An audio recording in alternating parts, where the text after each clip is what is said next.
la música, bueno, no soy seguramente el primero que lo haga, o no, sí, no lo sé, de verdad, pero intentaba enlazar lo que es una visión de la industria cultural real, sus posibles nichos de mercado, con lo que es el liderazgo que tenemos que ejercer desde un podium, los sistemas de comunicación no verbal que existen, las jerarquías de autoridad y la consecución de objetivos a corto plazo a través de una performance práctica que parece que bueno, me ha ido más o menos bien y no sé si es innovar o no, pero bueno, de luego intentaba hacer algo distinto. No suelo ser alguien muy conservador en ese aspecto y si copio, copio para incorporar, no para repetir.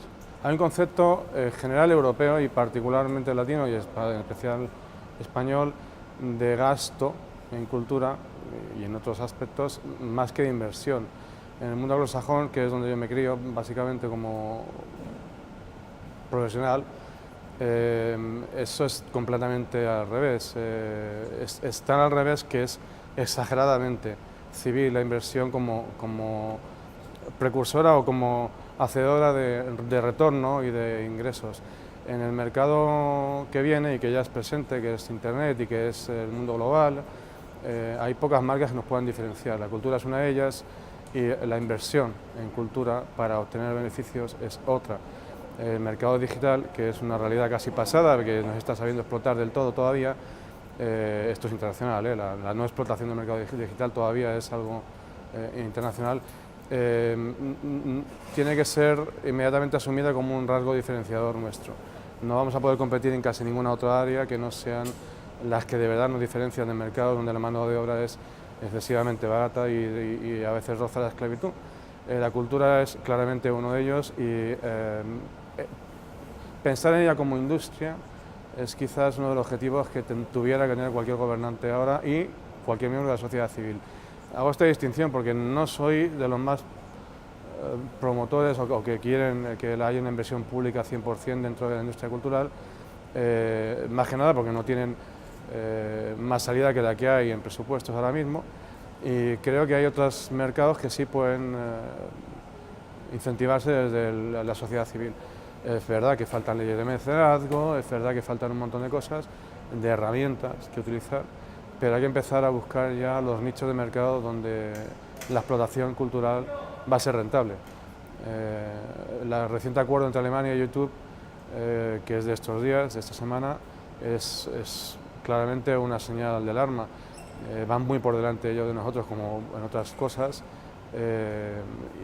y claramente han visto que hay un valor que se crea, que se genera y no se cortaron ni lo más mínimo a la hora de cercenar el acceso a YouTube de lo que ellos creían que debía ser protegido. Durante 7 años han estado presionando a YouTube y al final han conseguido un acuerdo secreto. Fíjate, será peligroso para YouTube que los términos del acuerdo son secretos de momento, porque temen, con toda razón, que eso se extienda a todas las demás sociedades y que al final pues paguen por lo que están ganando por otro lado.